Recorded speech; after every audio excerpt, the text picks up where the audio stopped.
that green light. Give me that green light, Maine. Give me that green light. Give me that green light, Maine. Give me that green light. Give me that green light, Maine. Give me that green light. Give me that green light, Maine. Tonight's Greenlight Maine is sponsored by Maine Startup and Create Week, a conference worth skipping work for. Welcome to Greenlight Maine, where we're growing Maine one dream at a time. I'm Don Gooding, and I'll be your host tonight when two entrepreneurs go head-to-head in front of a panel of judges for a chance to win at least $100,000 in cash. I'd like to encourage you to participate in our celebration of the talent, grit, and creativity of Maine's most promising entrepreneurs. You can learn more at greenlightmaine.com, and I hope you'll join our online communities on Facebook, Instagram, and Twitter. To help us with tonight's competition, we have a distinguished panel of judges. On the far end, we have Lori LaChance, who is president of Thomas College. Great to have you here, Lori. Thank you. It's an honor to be here. And in the middle, we have Bree Warner, who is Economic Development Director for the Island Institute, one of the great resources we have for entrepreneurs on the coast of Maine, right? Right, and thank you for inviting me today. Well, it's great to have you. And then finally, we have my friend Susan Morris, who is principal of New Height Group, but is also one of the key organizers for Maine Startup and Create Week, one of the resources for entrepreneurs featured tonight. So great to have you, Susan. Thanks, good to be back. Well, it's great to have you here, and we're going to go right to the pitches. Our first pitches tonight are going to come from Amy and Phil from Amalgam Skis. Take it away. Together we've built Amalgam Skis, a small independent ski manufacturer located in Freeport, Maine. We are both passionate skiers and Mainers with backgrounds in engineering, fine craftsmanship, and alpine ski racing. Over the last 5 to 10 years, the ski industry has witnessed a growth in small boutique ski companies. Similar to what has happened within the microbrews, small batches of skis are being made and competing with larger brands for a piece in the market. This movement has happened mostly within the West Coast, and it is our goal to be the East Coast ski company the industry is talking about, and to build a reputation of building high-performance products here in Maine. All Amalgam Skis are made with the highest quality products sourced as close to home as possible, starting with our locally harvested wooden cores. We build all of our skis with attention to detail that's often overlooked by larger mass-produced brands. Our unique combination of cutting-edge manufacturing technology and traditional craftsmanship results in a ski that is precisely fabricated and carefully constructed. Our skis are extremely durable and comparable to the high industry standards of the ski market. We also allow our customers to choose which color top sheet and base and amalgam inlay color they prefer. Also, since we manufacture this completely ourselves, we can uniquely offer the more astute skier a customized ski flex, making a ski somewhat softer or somewhat stiffer, depending on what they desire. The skiing in New England offers lots of variable terrain with variable conditions. So we've developed a line of all mountain skis designed for these specific purposes. We have the Artifact, which is our go-to ski, perfect for carving on the groomers, and also light and nimble enough to explore the side country. And then the Sentient, which is our wider profile underfoot, designed for floating on those deep nor'easter powder storms and charging hard down the fall line with stability and speed. We have focused mostly on research and development and began to sell to customers this past season. We focused a small marketing strategy around the skiing community at Sugarloaf Mountain, and we're excited about the positive feedback we received. Next year, we plan to expand on this, covering more mountains throughout New England and doing ski demos.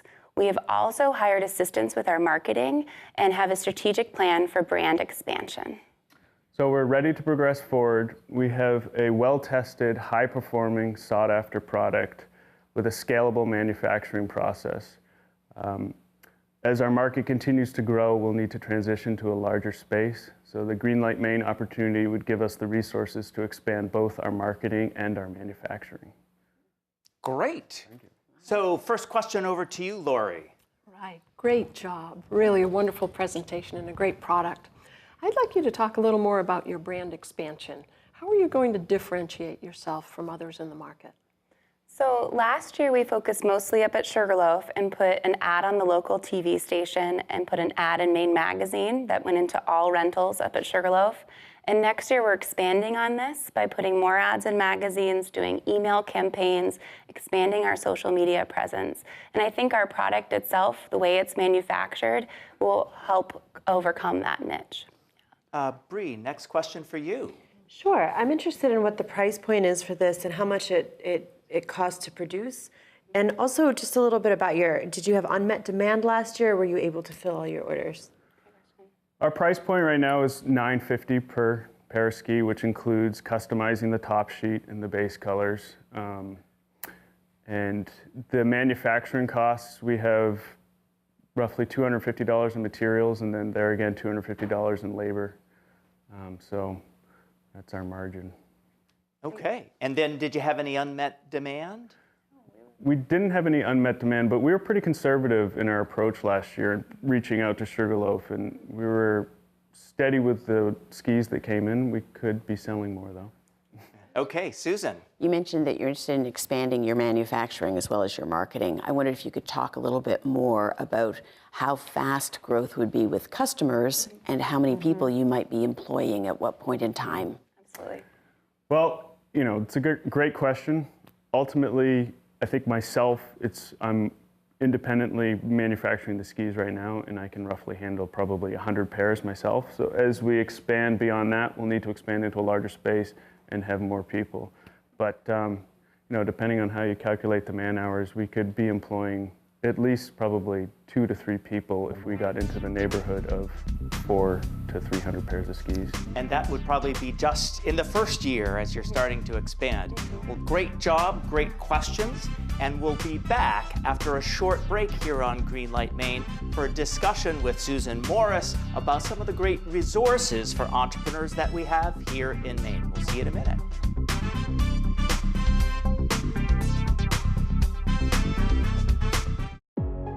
There are amazing things happening here in Maine. The companies that are moving here, the companies that are hiring here, Maine is where it's at. Maine is where it's happening. Maine Startup and Create Week is a top-notch option for you growing your professional network, and it's a great place to start a business too.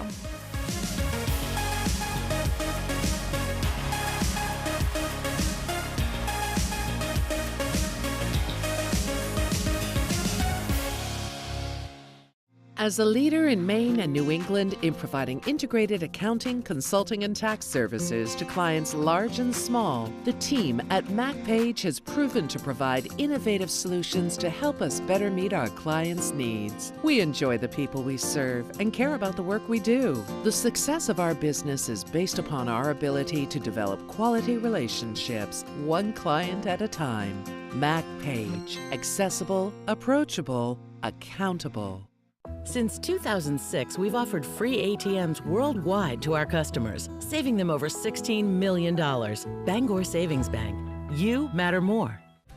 If any of you in our television audience has a big idea, we encourage you to visit greenlightmaine.com for a list of resources and information about starting your own business. Welcome back to Greenlight Maine for a discussion with today's entrepreneur resource. We have with us in the studio Susan Morris, who is one of the organizers of Maine Startup and Create Week, among many other things. So Susan, maybe you can start by just talking a little bit about what Maine Startup and Create Week actually is. Love to, Don. Thank you. Maine Startup and Create Week started 3 years ago. It is Jess Knox, who was the true founder of it, and a group of us jumped on board. It is 1 week in June where various players in the entrepreneurial system tend to come together. So you get people that are entrepreneurs, of course. Of course. You get people interested in investing and financing companies, people who are interested in helping with training, mentoring, people that are interested in providing space, all the things that and people who want to work and for people who want to entrepreneurial work. That is companies. true Yeah, as well. exactly. As the company grows, people are aspiring to join forces. And in this 1 week in June, and this year it was at the Maine College of Arts, so we had everyone under one roof. And there really are 3 goals. We want to give people a chance to learn, and we had lightning learning sessions provided this year. We want to give people the chance to network with one another, and that happened during the sessions, between the sessions. There were great things going on every evening, and a chance to celebrate the success that we're experiencing in Maine regarding the startup scenario. So I think this year we had people from, well, even more than ever before coming from outside the state of Maine. Right, which because shows Maine is becoming a really great place for entrepreneurship. it really, really is. So it was a great week in June, and the dates are already set for 2017. Yeah, that's great. And there were hundreds or maybe even thousands of people who are all coming together there. It's true, yeah, hundreds. Yeah. This year it was all about quality of, it's not about having quantity show up, it's about the quality of the people that show up and the ability to have conversations and learn together. And so if people watching the show wanted to participate, could they maybe volunteer next year? Oh, always looking for volunteers. Yeah, that's as well as all kinds of other things. because yes, it's all organized by it's volunteers. entirely volunteers that put in hundreds of hours over the course of the year. You know, maybe we shouldn't have called it Maine Startup and Create Week, because it actually is 12 months of the year that That's it right. is taking place. But the website, Maine Startup and Create Week. And what's really going to be super this year is that the video production, especially of some of the unbelievable keynote speakers that came in from various places. So stay tuned and look at, I think, the site anytime to see those videos. Great. So you're involved in lots of other things. So quickly touch on Maine Angels. How long have you been a member? I've been a Maine Angel for 3 years, continuing to learn. I think you take learning very seriously when you start to invest your own dollars in companies. It puts a whole different perspective on things. And I think at this point we've got over 60 Maine Angels. I think we're at 9 women in there, and we meet every month. A great group has screened the entrepreneurs that come forward.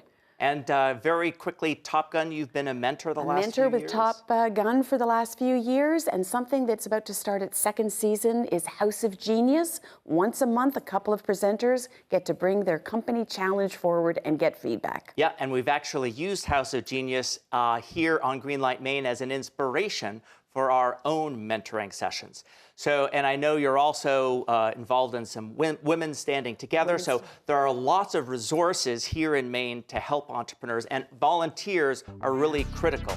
So we're going to be back after a short break, and we'll have our second pitch here on Greenlight Maine. Furniture for Greenlight Maine is provided by Thomas Mosher Furniture, handmade American furniture since 1972.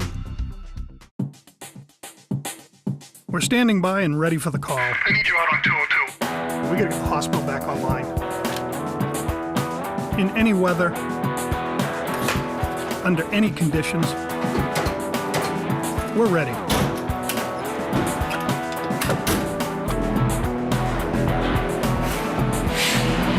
When you lose power, there's one thing you can count on. We'll be ready to roll.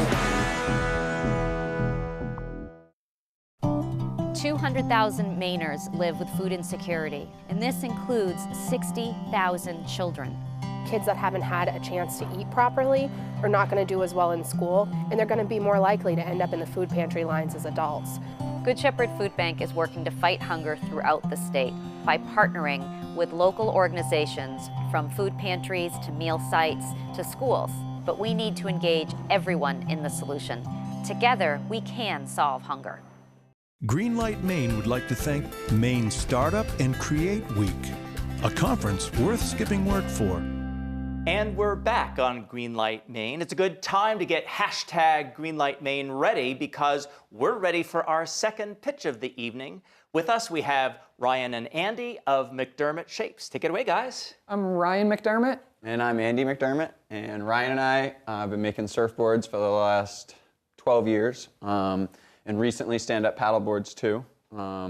We started behind our parents' house doing about 15 to 20 boards a year, and slowly through word of mouth had enough clientele where we needed a place to meet them, so we started Black Point Surf Shop. And over the last 6 years, Black Point Surf Shop has grown into what we like to think of as a surf hub of southern Maine. And with all this extra growth, our surfboard and paddleboard sales have gone through the roof. We've moved into a new professional facility, and we've hired employees to help us finish the boards, but we can only keep up with custom board orders, and that's about 150 boards a year. Black Point Surf Shop sells about 650 boards a year, so a lot of these extra boards are coming overseas, and the boards that are coming from overseas are more affordably priced than our boards, but they are not made very well. They're not very durable. So our goal is to hit their same price point with our boards that we make that are much more durable and made locally and responsibly. And Ryan's going to tell you how we're going to do it. We're going to create a first of its kind, eco-conscious manufacturing facility and train a team of composite technicians to build boards using state-of-the-art or a lean manufacturing process. 3 years ago, we received a seed grant through Maine Technology Institute to research materials and the best materials and practices for board building. We were able to immediately start using many of these materials in our process, but due to the high upfront cost, we've been unable to integrate these techniques and processes into our production. And so once we are able to bring these new techniques into our production, we'll be able to much more quickly train our technicians, and that will allow them to build a better product quicker and calculate the amount of materials needed and use nearly all of this byproduct in the production of these boards. This increased efficiency will allow us to increase our production and in turn expand our distribution greatly. Okay, first question over to you, Bree. So this is a really interesting business, and I'd love to know a little bit more about once you're able to produce more boards, what your sales plan is. Is it just to sell it in your shop or to expand beyond that? We would love to expand, starting in New England, but we also have a lot of relationships with surf shops in California, New Jersey, and really all over the East Coast. Because we've been doing it for a while, we know a lot of the other manufacturers and retailers, and so we'd love to expand outside of the state. Great. Susan, question for you. Yeah, it sounds like you're reaching exponential growth, and I'm wondering how you're prepared with your infrastructure to handle that. There's the two of you and a couple of other people right now. How do you feel, and how are you going to approach growing your company and its people? Just because of our experience in the industry, I know that we have the knowledge, skills needed to, see this through to fruition. Both of us can definitely work with, technicians to have them working efficiently and creating the best products we can. Okay, Lori. You talked about your high upfront costs. Is that your largest barrier, and how are you going to overcome that barrier? It is. Right now, that is definitely our largest hurdle to get over. And I think either way, we're going to find a way to get there. It's just a matter of how long it's going to take us to get there. We need to adopt these new techniques in order to build a better board quickly. And how much money do you think you need? We're at $75,000. Okay. Which is definitely doable here in Maine. Although these folks won't be writing checks, they will be making some decisions, and we're going to be back for Judges' Deliberations after a short break here on Greenlight Maine.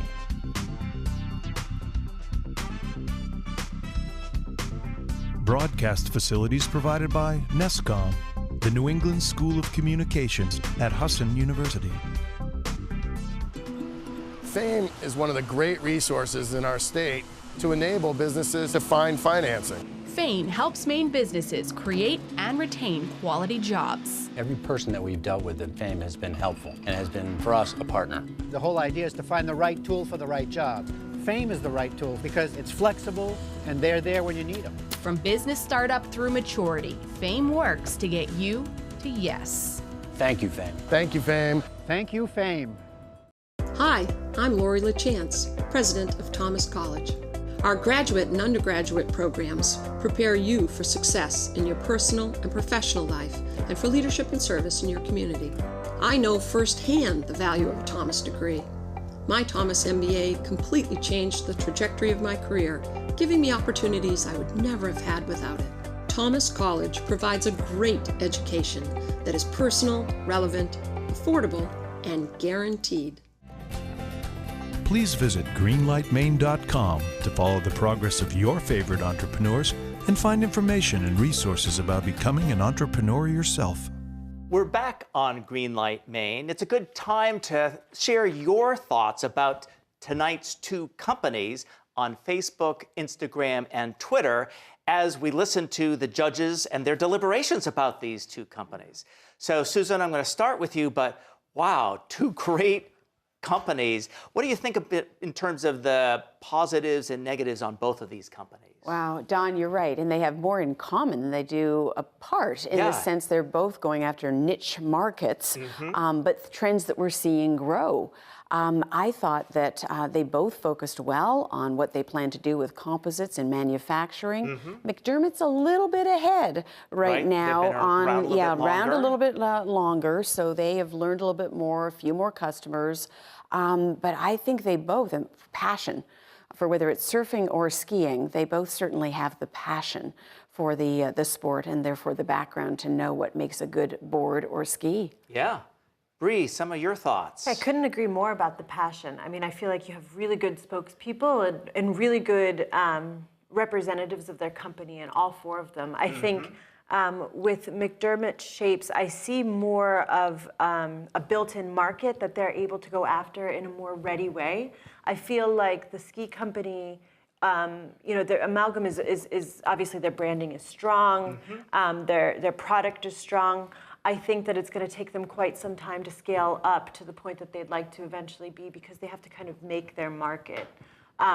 So, you know, that's where I see as the weakness of Amalgam, although I feel like they have the passion and the commitment. I mean, they're ready to go to all of the ski mountains and just be out there and demoing their project, which, I mean, how many business people are actually ready to do that and put their pedal to the metal on that? So, but I think I agree with you that there's that McDermott Shapes a little further ahead.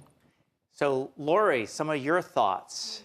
Yeah, I was struck. I heard a term last week that I thought was fitting. When you're the owner of a company, you have to be the living logo of that company. And I saw that in all of them. And it was great, their passion for their sport and their craft. I thought they'd both done a lot of research. The fact that they're very authentic in their product, they're environmentally friendly, they're sourcing their wood and their materials in Maine, and they've both invested in learning the trade and the craft to make it an art.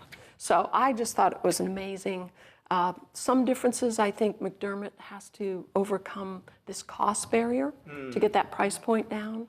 And there are new entries into that market, the inflatable, that could be a major issue for them. Interesting. And with the skis, I think it's differentiating yourself from everybody else.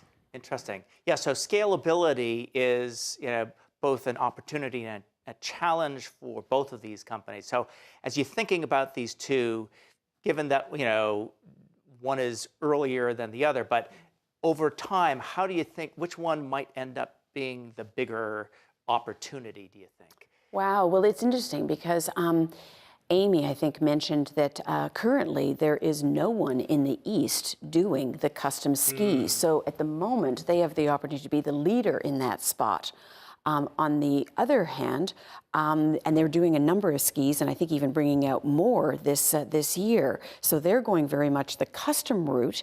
And then I thought it was interesting that the statistics on paddleboarding and how that is going through the roof. Exploding, and McDermott like 30% has maybe the opportunity to do more mass production, although you hate to call it mass at all because of the love and care that goes into everything. Right. Their mass customization. But the diversification of doing the two, both companies have a little bit of seasonality to them.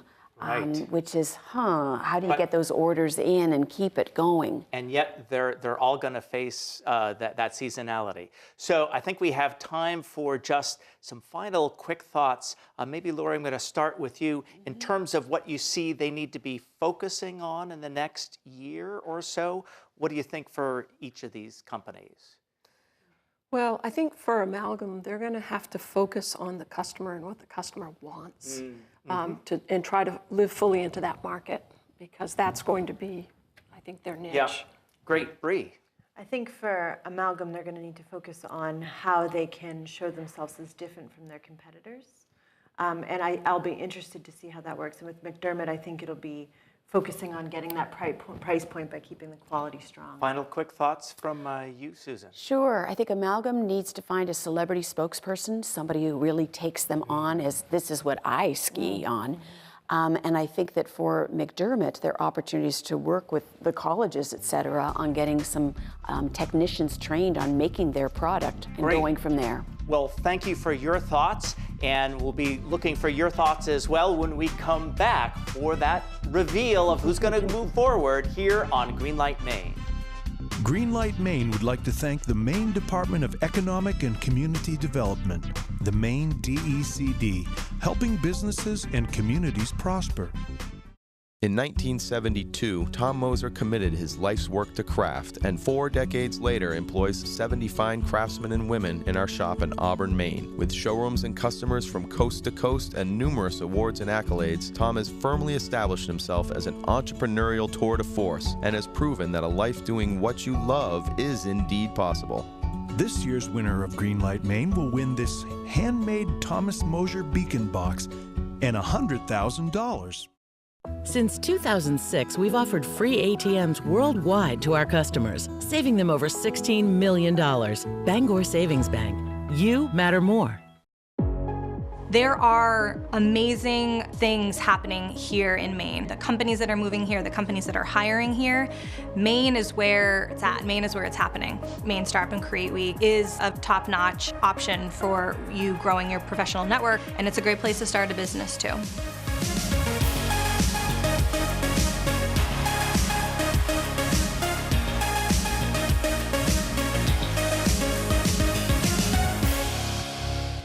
Please join us to find vital information on our website at greenlightmaine.com and be a part of our vibrant community on Facebook, Instagram, and Twitter. Together, we're building Maine's future, one dream at a time. We're back on Greenlight Maine. We've heard the pitches and the judges' deliberations. Now it's time to find out who's going to get the green light. Show them. That means McDermott Shapes is going to advance to the finals, where 13 companies will be competing for a chance to win at least $100,000 in cash. And whether or not you at home agreed with the judges, you can go to greenlightmaine.com and vote for your favorite entrepreneur. We'll be back next week with 2 more exciting entrepreneurs here on Greenlight Maine. We'll see you then. Greenlight Maine has been brought to you by Maine Startup and Create Week, a conference worth skipping work for. Greenlight Maine would not be possible without the support of all of our corporate sponsors. Thank you.